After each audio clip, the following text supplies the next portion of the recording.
Bom dia a todos. Aqui quem fala é Jean Marcel Galo. Eu sou coordenador do Laboratório de Energia Renovável, Nanotecnologia e Catálise. E hoje eu vou falar um pouquinho sobre o nosso trabalho no design de catalisadores heterogêneos para a conversão de biomassa. Antes efetivamente da gente começar a falar sobre ciência, eu gostaria de apresentar para vocês o meu grupo. Aqui não é a foto completa, uma foto recentíssima, tiramos hoje de manhã, antes da aula de pós-graduação dos meninos. Não está todo mundo, mas eu coloquei o nome de todo mundo, e esses são os alunos que realizam os trabalhos que eu vou mostrar hoje na apresentação para vocês. Bom, antes de falar do nosso trabalho, é importante a gente contextualizar um pouquinho sobre a indústria química e a biomassa, e onde a biomassa se encaixa dentro do contexto da indústria química. Eu gostaria de lembrar a vocês que hoje a nossa indústria química, como ela é organizada, ela é apoiada no petróleo e no gás natural. Então, quando a gente pensa em plásticos, combustíveis e até compostos bastante específicos, como por exemplo medicamentos, eles podem ser, ou no geral são, derivados de compostos que são obtidos do petróleo e do gás natural. Então, hoje a indústria química, como ela é organizada, ela é apoiada na refinaria, ou seja, no petróleo e no gás natural. E por que isso eventualmente é um problema? Bom, a gente tem que ter em mente que o petróleo não é uma fonte renovável de carbono, ela é finita. E não só a questão de não ser uma fonte renovável, a questão do uso do petróleo gerando gases poluentes é uma questão que a gente precisa discutir também, considerar, mas além da parte química, a gente pode pensar também na parte política e econômica. O petróleo, boa parte do petróleo, grande parte do petróleo, está em posse de poucos países. Então existe efetivamente o uso do petróleo como uma moeda de troca política e econômica. E um exemplo que é muito relevante é a flutuação nesse gráfico. A gente vê a flutuação do preço do petróleo, que pode chegar a valores muito altos até valores muito baixos, dependendo do interesse econômico naquele momento.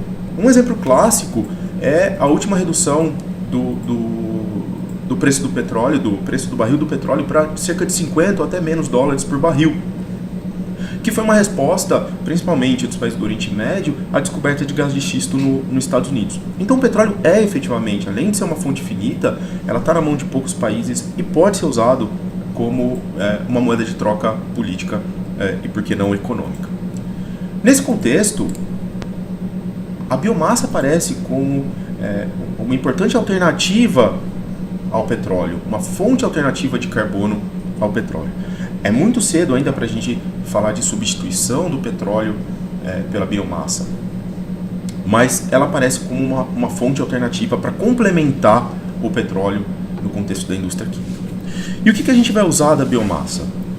É claro que a regra de ouro é que a gente não pode usar fontes renováveis alimentares para a produção de compostos químicos.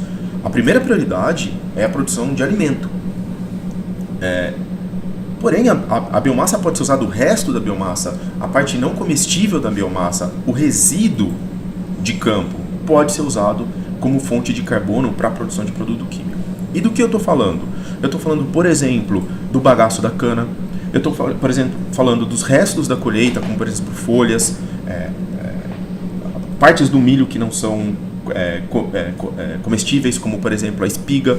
Tudo isso pode ser usado facilmente como fonte de produto químico, como fonte de carbono.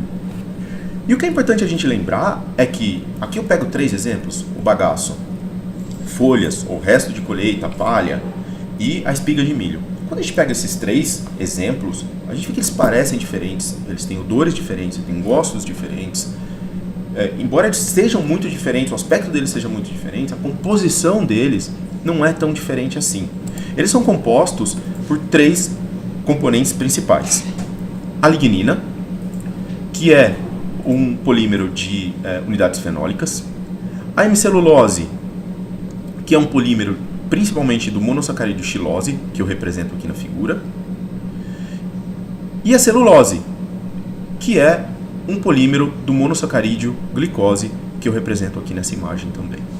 O que eu quero chamar a atenção de vocês é que a fração sacarídea da biomassa, ou seja, a hemicelulose e a celulose, representa cerca de 65 a 85% da composição da biomassa. Então, se a gente pensa em usar a biomassa como fonte de carbono para a produção de produtos químicos, o uso da fração sacarídea é estratégica para o sucesso da conversão da biomassa.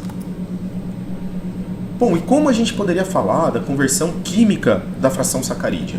No nosso laboratório, a gente trabalha principalmente com conversão química. Então, no contexto da conversão química, olhando a celulose pode ser despolimerizada para glicose, usando catalisadores ácidos.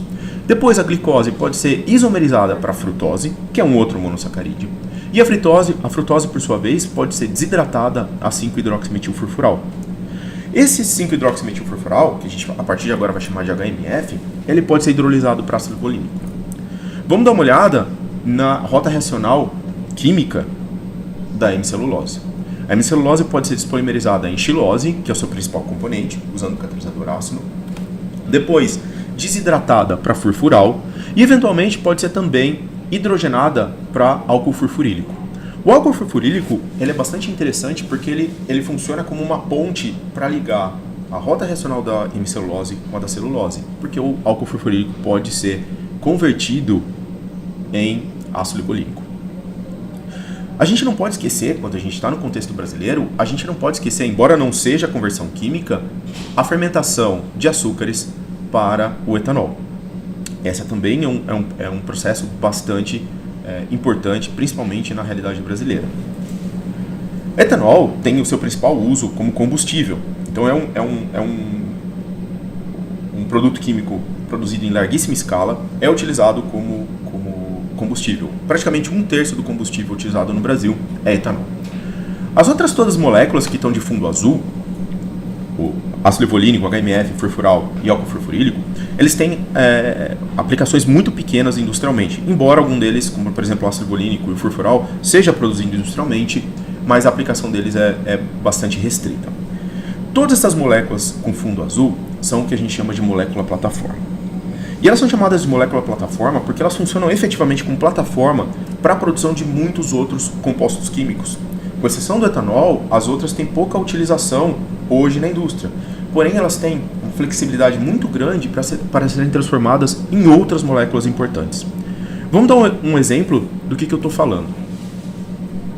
O HMF, por exemplo, ele pode ser convertido para intermediários químicos, pode ser convertido para precursores de polímeros, o ácido tereftálico, por exemplo, que é usado para a produção de garrafas de plástico, que é PET.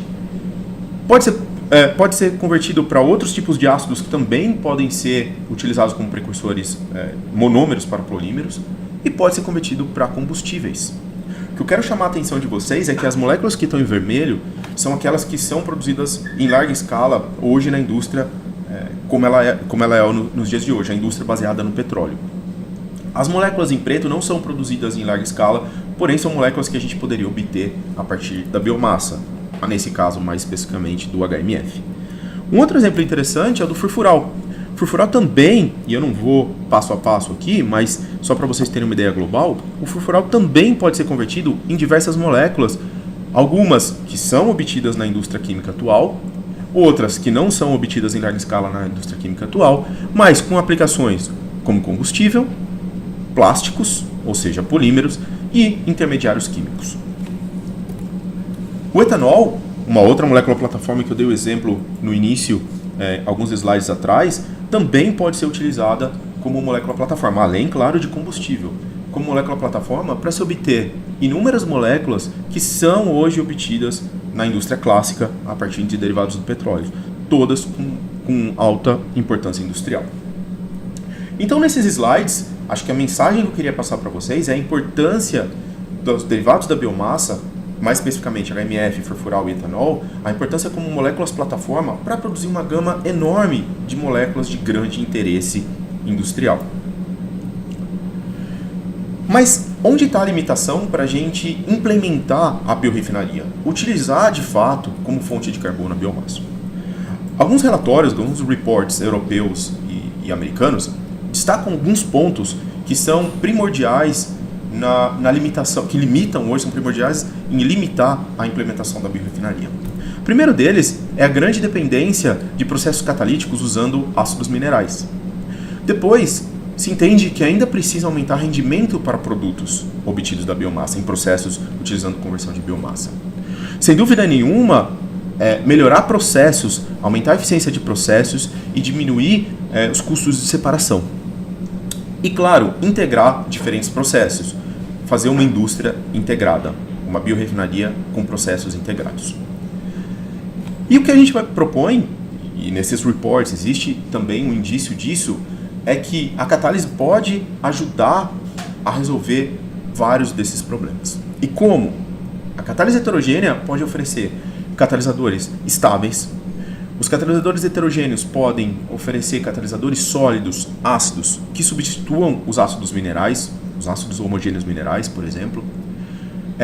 Os catalisadores heterogêneos podem oferecer alta performance, alta seletividade, alto rendimento, desde que nós saibamos como fazer, como desenvolver catalisadores ideais para cada reação. Cada reação vai necessitar de catalisadores com propriedades bastante específicas. E a gente tem que saber como desenvolver esses catalisadores.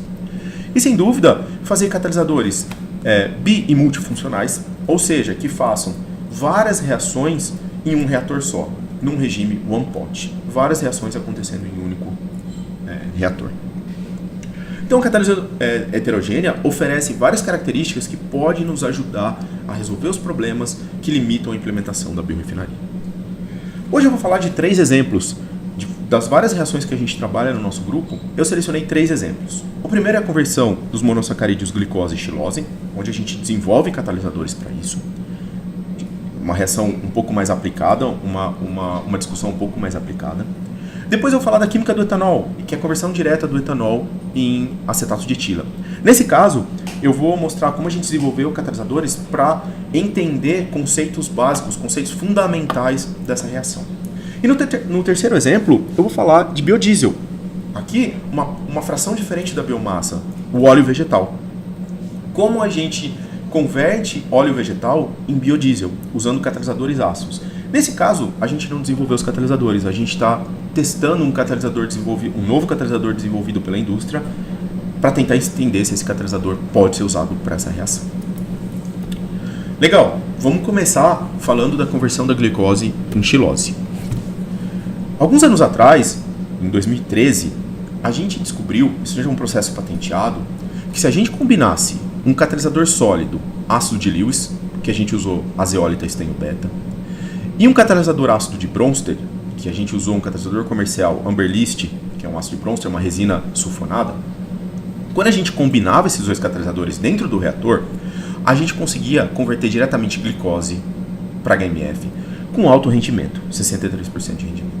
O que a gente percebeu naquele momento é que o ácido de Lewis ele catalisava a isomerização da glicose para a frutose e o ácido de Bronsted desidratava a frutose em HMF. A zeólita beta ela apresenta alguns problemas, porém. Embora seja um excelente catalisador ácido de Lewis para as condições reacionais, ela apresenta uma síntese bastante longa que pode chegar a mais de um mês e pouco reprodutível. Ela tem baixa concentração de grupos silanóis. E por que isso é importante? Porque o mecanismo de síntese, o mecanismo de isomerização da glicose para a frutose indica que é preciso ter, vizinho ao sítio ácido de Lewis, que é o estanho, vizinho ao sítio ácido de Lewis é preciso ter um silanol para que a reação aconteça. E as zeólitas têm baixa concentração de grupo silanol. Além disso, as zeólitas têm baixo tamanho de poro, nesse caso, cerca de 0,8 nanômetros. E o que a gente propõe, então? Vamos tentar usar catalisadores com poros grandes, os catalisadores mesoporosos, de sílica. A gente preparou, então, várias sílicas mesoporosas, contendo estanho. A vantagem desses materiais é que eles são altamente reprodutíveis, como síntese, têm poros bastante grandes, 3 a 10 nanômetros, então tem pouco problema de difusão dos açúcares, e tem alta concentração de grupos silanóis. Como a gente representa nessa figura, vizinho ao sítio ácido de Lewis, o estanho, a gente vai ter uma grande quantidade de silanóis. A gente sintetizou, a gente preparou estanho em sílica mesoporosa em diferentes estruturas, MCM41, MCM48, SBA15, SBA16. Cada uma tem um tipo de síntese diferente. Cada uma leva a materiais com poros diferentes. O que eu quero chamar a atenção de vocês é que a estanho MCM41, a estanho SBA15 e a estanho SBA16 vai ter o grupo silanol próximo ao sítio ácido de Lewis. Já a MCM48 ela é sintetizada com hidróxido de potássio.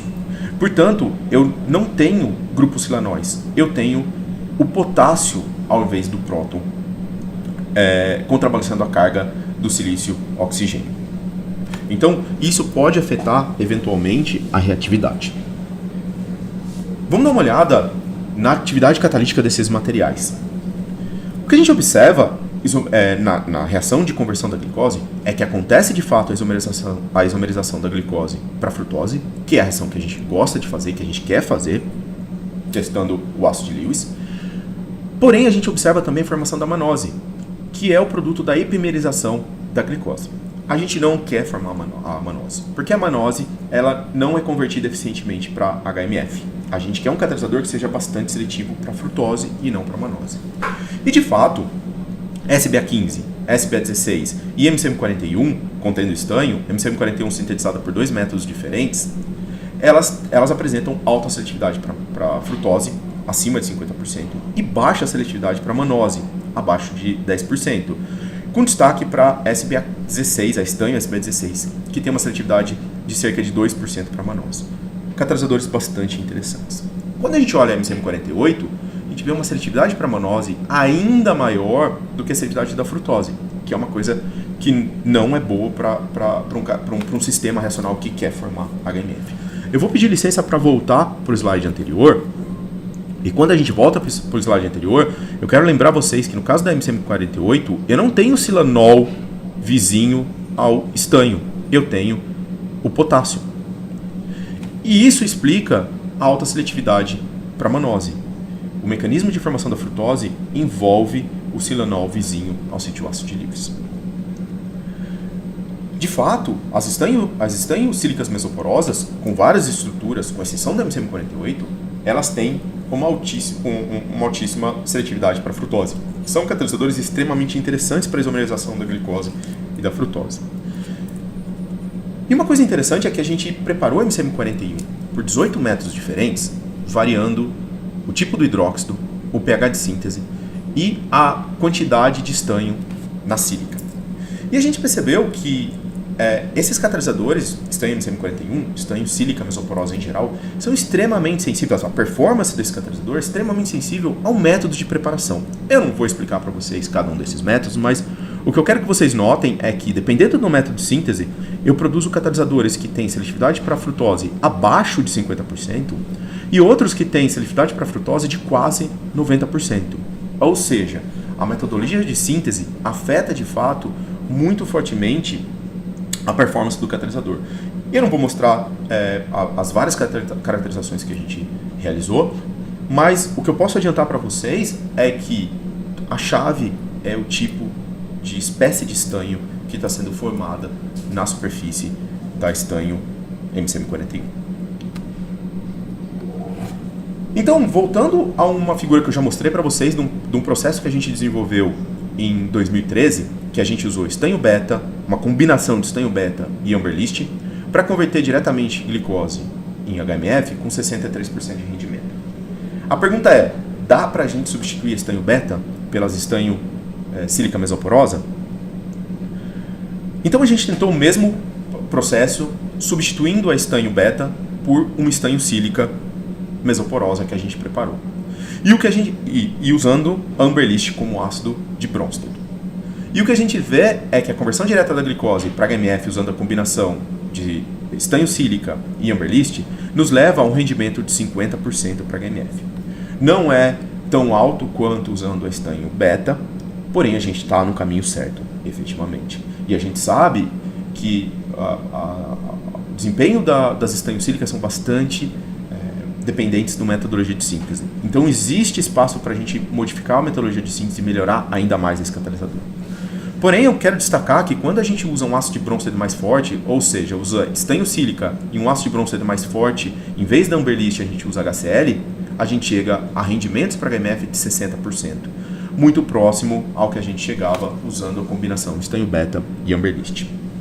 Então, de fato, a gente conseguiu substituir a estanho beta por estanho sílica mesoporosa, atingindo altos rendimentos, mas ainda existe espaço para melhoria desse catalisador. E aí alguém pode perguntar, e seria uma pergunta extremamente justa, por que eu tenho que usar uma combinação de catalisadores? Será que eu não posso usar um catalisador bifuncional que tem tanto acidez de Bronsted quanto acidez de Lewis? E esse é um outro projeto que a gente vem desenvolvendo. O óxido nióbio é conhecidamente um óxido que tem tanto acidez de Bronsted, quando o nióbio está hexacoordenado, quanto acidez de Lewis, quando o nióbio está em posições tetraédricas na estrutura do óxido. A gente preparou óxido de nióbio com alta área superficial no laboratório e testamos esses óxidos de nióbio como catalisador para conversão direta da glicose para HMF. Os primeiros resultados não foram extremamente motivantes. O que a gente viu é que a glicose de fato isomerizava para frutose, mas também epimerizava para manose.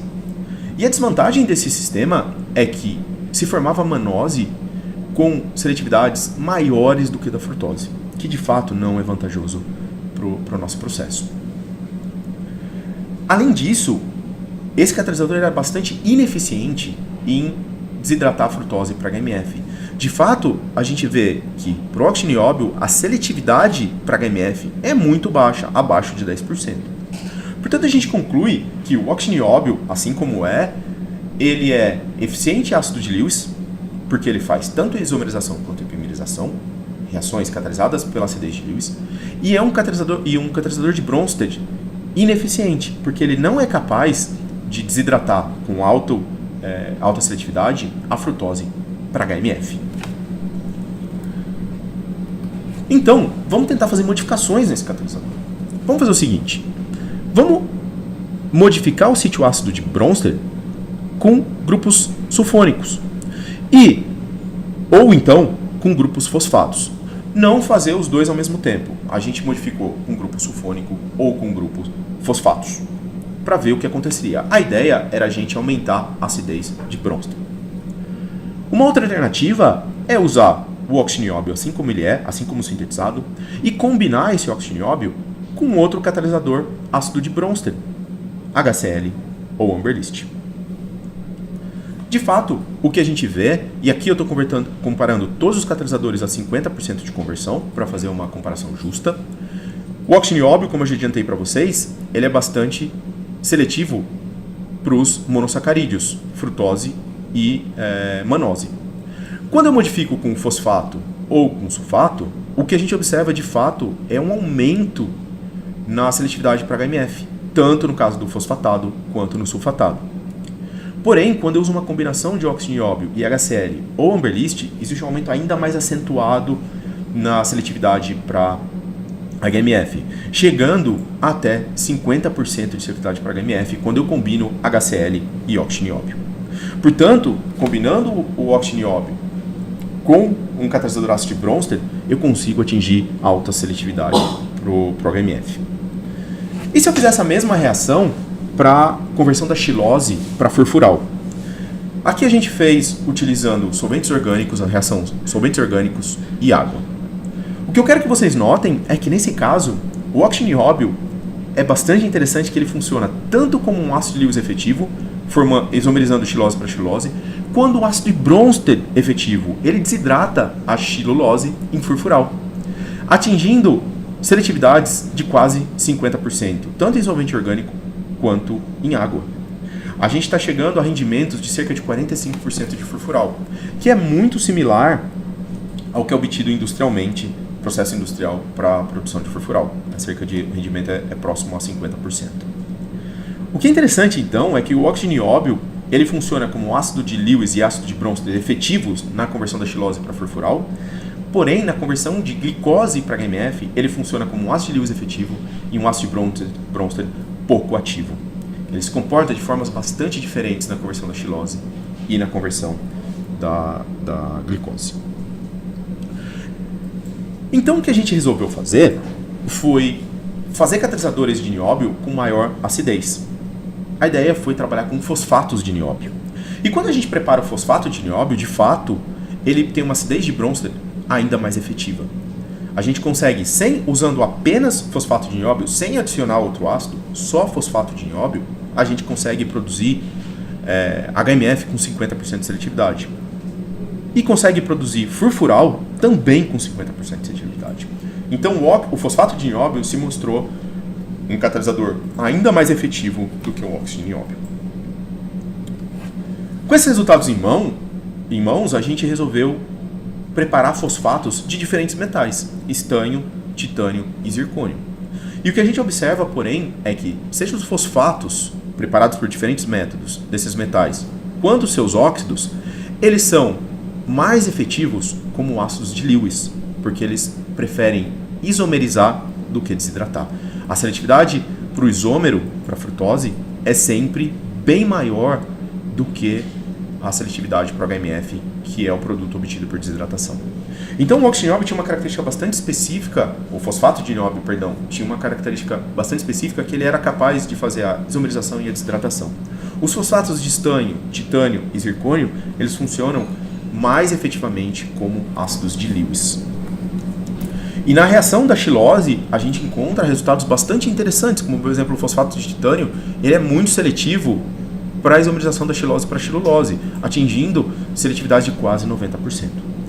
Esse é um trabalho ainda em início, e aqui a gente precisa explorar mais como obter o furfural ou o HMF, utilizando esses fosfatos, esses diferentes fosfatos, obter o furfural e o HMF com alta seletividade. Bacana! Então eu mostrei para vocês agora como a gente está desenvolvendo catalisadores, principalmente à base de fosfato, para conversão direta de glicose em HMF e de xilose para furfural.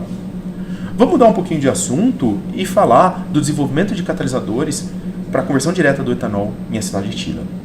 E aqui a gente não quer fazer mais, não tem um objetivo tão aplicado. Aqui o que a gente quer fazer é desenvolver um catalisador para tentar entender como funciona o mecanismo da reação. Eu vou discutir um pouco com vocês primeiro o que existe na literatura. Bom, primeira coisa que é importante deixar claro que a gente convertendo o etanol para acetato de etilo, isso é uma reação de oxidação.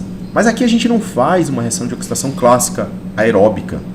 Aqui é uma oxidação em atmosfera inerte, ou seja, a gente realiza a oxidação do etanol por desidrogenação. Então, inicialmente, o etanol é desidrogenado em acetaldeído e depois, na sequência, o acetaldeído formado ele sofre uma reação de acoplamento desidrogenativo com outra molécula de etanol para formar o acetato de etilo. Nesse caso, o que a literatura diz é que os melhores catalisadores são nanopartículas de cobre suportados em óxido de zircônio. A primeira reação de desidrogenação do etanol para acetaldeído, ela acontece na superfície, segundo a literatura, na superfície da nanopartícula de cobre. Enquanto a segunda reação de acoplamento desidrogenativo acontece na interface entre a nanopartícula e o suporte. A nossa pergunta, o tema do nosso projeto, então, que a gente queria resolver, queria entender, é se efetivamente a reação de acoplamento acontecia na interface entre a nanopartícula e o suporte.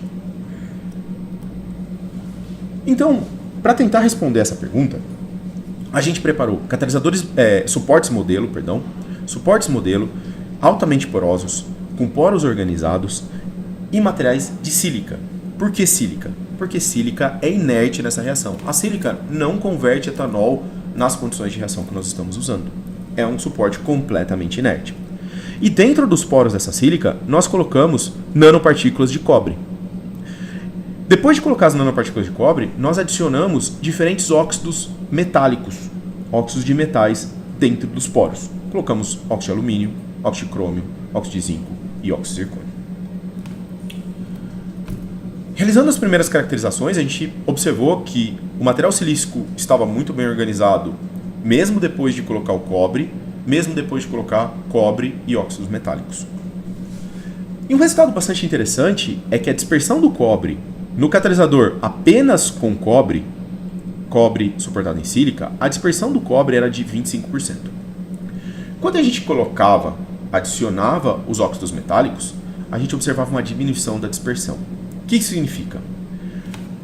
De forma muito simplificada, isso significaria que as nanopartículas de cobre estão aumentando de tamanho.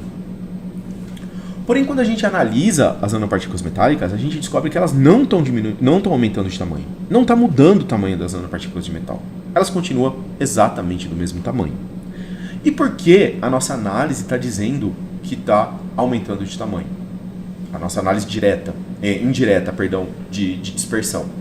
A nossa análise de dispersão, ela considera, na verdade, a área superficial exposta da nanopartícula. Então, o que na verdade a nossa análise estava nos dizendo era que estava diminuindo, conforme eu colocava os óxidos metálicos, estava diminuindo a área superficial exposta da nanopartícula de metal. O que então, e análise direta de tamanho de partícula dizia, não, o tamanho de partícula não está mudando. Então, o que a gente consegue inferir é que a área superficial exposta da nanopartícula de cobre está diminuindo porque ela está sendo parcialmente recoberta pelos óxidos metálicos que a gente está adicionando. Ou seja, os óxidos metálicos estão recobrindo parcialmente as nossas partículas de cobre e, portanto, estamos criando a interface cobre-óxido metálico, que é exatamente o que a gente queria fazer. Então, nós testamos esses catalisadores na conversão de etanol para acetatos de etila, na conversão direta. Eu não quero discutir esses gráficos com vocês. O que eu quero mostrar para vocês, na verdade, é a velocidade da reação.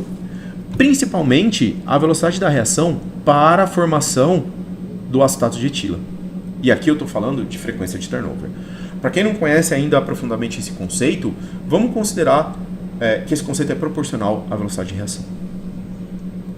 Quando a gente faz a reação da conversão do etanol para acetato de etila, usando apenas cobre em sílica, cobre em MgO41, a gente vê que a velocidade da reação, ou a frequência de turnover, é da ordem de 10 a menos 5.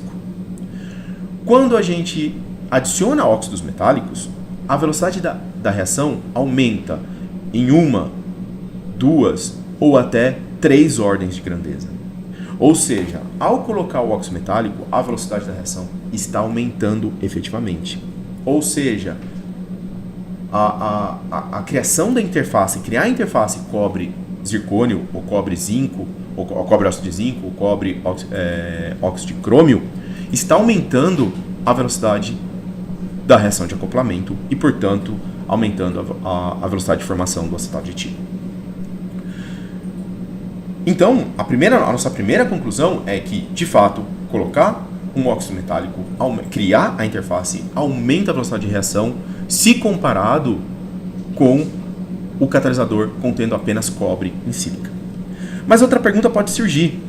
Bom, e se eu comparar o catalisador contendo a interface óxido e nanopartícula com um catalisador que tem tanto cobre quanto o óxido, mas eles não estão em contato íntimo, não existe interface.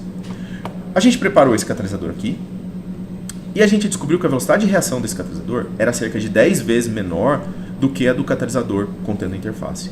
Ou seja, a interface de fato é bastante importante para a reação. O que é importante dizer é que a reação de acoplamento, acoplamento de hidrogênio ativo, etanol, acetato de etila, etanol, acetaldeído para formar acetato de etila, acontece tanto no catalisador contendo apenas a nanopartícula de cobre, acontece no catalisador que tem os dois sistemas, nanopartícula de cobre e óxido metálico, e acontece no sistema que eu tenho cobre e óxido metálico fazendo interface. A diferença é que a velocidade da reação é muito maior quando eu tenho a interface, é menor, então, quando eu não tenho interface, mas quando eu não tenho interface, a velocidade ainda é maior do que o sistema que eu só tenho o óxido de cobre. Comparando os sistemas com a interface cobre-óxido metálico, comparando o óxido de zinco, óxido de crômio e o óxido de zircônio, a gente vê que a velocidade da reação é maior quando eu tenho a interface cobre-óxido de zircônio. Esse seria o sistema. Então a mensagem desse segundo exemplo que eu mostrei para vocês é que a gente desenvolveu o catalisador aqui não de uma forma com um objetivo prático, mas para entender o efeito da interface nanopartícula óxido metálico no mecanismo da reação. E no terceiro e último exemplo que eu gostaria de mostrar para vocês é na síntese do biodiesel, em que a gente faz a transesterificação do óleo vegetal utilizando um catalisador que a indústria desenvolveu e nos mandou para testar. Bom, o que é o biodiesel? O biodiesel é um produto da transesterificação de óleos vegetais. Comercialmente, isso é feito com hidróxido de potássio. O biodiesel é o éster graxo obtido nesse processo. O subproduto desse processo é o glicerol. Essa reação também pode ser feita com catálise ácida. Nesse caso, a gente obtém, da mesma forma, os ésteres graxos, mas o subproduto é uma mistura de glicerol e éter do glicerol. A Dow Chemicals nos mandou esse novo catalisador que eles desenvolveram, a Amberlist 45, que é uma resina sulfonada, que é a única resina sulfonada que eles têm com resistência térmica de alta temperatura, ou seja, até 170 graus Celsius. Como esse catalisador nunca tinha sido testado para esse tipo de reação, a gente primeiro começou a estudar os parâmetros fundamentais, as condições de reação. Ou seja, a razão molar óleo-metanol. Lembrando que metanol é o álcool comercialmente usado na transesterificação do óleo vegetal. E a porcentagem, em mol por cento de sítio catalítico, em função do número de mols de óleo vegetal. O que a gente descobriu é que a melhor razão óleo-metanol é 1:6, que é a razão usada industrialmente. Excelente, é bastante positivo. E 10 mol por cento de catalisador seria a quantidade de catalisador ideal para trabalhar com a Amberlist 45. Depois nós estudamos o rendimento para o biodiesel em função da temperatura de reação, em função do tempo de reação em duas temperaturas diferentes. Olhando a 150 graus, o que a gente observa é que o rendimento para biodiesel aumenta com o tempo de reação, como esperado. Mas quando chega a cerca de 50% de reação, não aumenta mais o rendimento. E a mesma coisa acontece a 170 graus Celsius. A primeira pergunta que alguém poderia fazer é: será que a reação atingiu o equilíbrio? De fato, não. Esse não é o equilíbrio da reação. A segunda conclusão que poderia ser tomada é que o catalisador está desativando, está parando de funcionar. Pode ser. Essa é uma coisa bastante comum de acontecer em catálise heterogênea. Então a gente fez o seguinte teste. Fizemos a reação utilizando as mesmas condições que a gente tinha obtido nesse gráfico da esquerda, refizemos a reação e paramos a reação em 120 minutos de reação. Analisamos o produto, 52% de rendimento. Então o que a gente fez? Adicionou ali dentro mais álcool, mais metanol, fechou o reator e correu a reação de novo. O que a gente observa é um aumento do rendimento. Depois de 120 minutos, abrimos o reator de novo, colocamos mais metanol e corremos a reação de novo. E o rendimento aumentou de novo. O que isso significa? Isso significa que a reação, que o catalisador não está desativando. Na verdade, o que está acontecendo ali não está desativando porque quando eu coloco mais reagente, ele continua funcionando. O que acontece de fato ali é que o metanol está sendo consumido em reações laterais, em reações indesejadas, que é a eterificação do metanol para metil-éter e a eterificação do glicerol com o metanol, formando o éter metílico do glicerol. Ou seja, o que está acontecendo na reação é que o metanol está acabando, porque ele está sendo convertido em subprodutos. Então a gente pensou assim, vamos tentar aumentar a quantidade de metanol no sistema, fazer uma razão 1:18 óleo-metanol e fazer a reação por longo tempo, 360 minutos. E a resposta foi bastante desmotivadora. De fato, para o metanol, então, o que a gente precisa trabalhar, para trabalhar com metanol, a gente precisa trabalhar com adições consecutivas de metanol ao longo da reação, para que funcione. A gente fez o mesmo estudo substituindo metanol por etanol. Por que etanol? Etanol é bastante importante na realidade brasileira, na economia brasileira. Etanol é o álcool que é preferível para trabalhar no Brasil. O comportamento da reação é muito parecido com o que a gente viu para o metanol. Quando a gente chega a cerca de 50% de rendimento para biodiesel, a reação para. Não tem mais aumento. E quando a gente faz os mesmos experimentos, parando a reação depois de 120 minutos e adicionando mais álcool, a gente observa o mesmo comportamento que a gente viu para o metanol. Depois, adicionando mais álcool, o rendimento continua aumentando. O que é interessante para o etanol é que se eu trabalhar com uma razão 1:18 óleo etanol e longos tempos de reação, a gente consegue atingir rendimentos bastante altos, comparáveis com os rendimentos obtidos quando a gente faz adições consecutivas do álcool. Então a Amberlist 45 ela é amigável, ela é compatível com o uso de etanol para transesterificação, o que é bastante positivo. E a gente tentou entender se ela seria amigável, se ela seria compatível com o uso de óleos utilizados, óleos de descarte. Então o que a gente fez foi buscar um óleo de um restaurante chinês que trabalhava com bastante fritura, um óleo que eles iriam descartar, então bastante sujo, um óleo bastante velho, bastante oxidado, e a gente tentou fazer a transesterificação desse óleo de descarte com etanol. E o que a gente observa é que, utilizando o óleo de descarte, a gente tem rendimentos para biodiesel muito similares a utilizando o óleo fresco, que é o óleo refinado que a gente compra no supermercado. Ou seja, a Amberlist 45 não é apenas compatível com o uso de etanol, mas ela é compatível também com o uso de óleo de descarte. Por fim, a gente estudou a estabilidade da Amberlist 45, que é um parâmetro bastante importante no uso industrial desse catalisador. A gente fez o estudo da estabilidade do catalisador em reatores em fluxo. E o que a gente observa, e comparando a desativação desse catalisador, a estabilidade desse catalisador, com um catalisador bem estabelecido no mercado, que é a Amberlist 15, também da Dow Chemicals. O que a gente mostrou é que a Amberlist 45 tem uma constante de desativação cerca de 35% a 40% menor do que o da Amberlist 15. O que significa? Que a desativação dela é menor do que a Amberlist 15. A Amberlist 45 é mais estável que a Amberlist 15. Porém, esse valor de constante de desativação é bastante alto. Embora ela seja mais estável, tenha uma menor desativação do que a Amberlist 15, ela ainda assim não é um catalisador particularmente estável. Ela tem uma baixa estabilidade. Com isso com esses 3 exemplos eu termino a minha apresentação, mas eu não poderia deixar de agradecer o Cersus Ken e a Jéssica pelo convite desse webinar. Eu não posso deixar de agradecer a todos que estão agora assistindo, ouvindo o webinar e aqueles que vão assistir pelo YouTube. Eu tenho que agradecer também as minhas fontes financiadoras, que é a FAPESP, através do projeto Jovem Pesquisador, além do Jovem Pesquisador, com bolsas de estudo de mestrado, doutorado e iniciação científica para os alunos. O CNPq, eu tenho que agradecer pelo projeto Universal e também por bolsas de técnico e de iniciação científica de alunos do laboratório. Eu agradeço também à Fundação Alemã Alexander von Humboldt, em cooperação com a CAPES, pela bolsa de pesquisador experiente, que me manteve na Alemanha por 1 ano. A SBCat pelo Prêmio Pesquisador em Catálise, de 2018.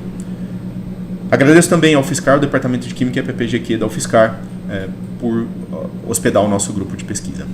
Obrigado a todos pela atenção. E acho que agora a gente abre para perguntas. Se houver perguntas, vocês podem mandar pelo chat. Oi, Helene, obrigado pela pergunta. Essa é uma pergunta extremamente importante e que, nesse momento, eu não posso responder para você porque nós estamos fazendo os experimentos de reciclagem nesse momento, nessas semanas. A sua pergunta é extremamente válida porque o que a gente conhece dos fosfatos é que os fosfatos de nióbio comerciais, eles lixiviam o grupo fosfato, então eles perdem bastante atividade. Eu não gostaria de falar dos fosfatos comerciais, a gente fez análise desses fosfatos comerciais e a gente acha que a gente descobriu qual é o problema desses fosfatos comerciais, a razão deles lixiviarem. Então a gente está atuando em resolver esses problemas, que é fazer um fosfato um pouco com uma concentração de fosfato ainda maior, uma estrutura ainda mais rígida. Então, em poucas semanas eu vou poder responder se esses fosfatos eles têm alta estabilidade, se eles podem ser reutilizados várias vezes. Para o óxido de nióbio, eu não mostrei aqui o gráfico, mas a gente fez o teste do óxido de nióbio em reator em fluxo ao longo do tempo para estudar a desativação do nióbio. E o nióbio, o óxido nióbio tem uma alta estabilidade frente à desativação. Então, sim, o óxido nióbio pode ser reutilizado diversas vezes. Então, eu gostaria de agradecer mais uma vez para a Kersusken e para a Jéssica pelo convite para dar esse webinar. Agradecer a todos que ouviram e ouvirão esse webinar. E eu encerro por aqui. Muito obrigado.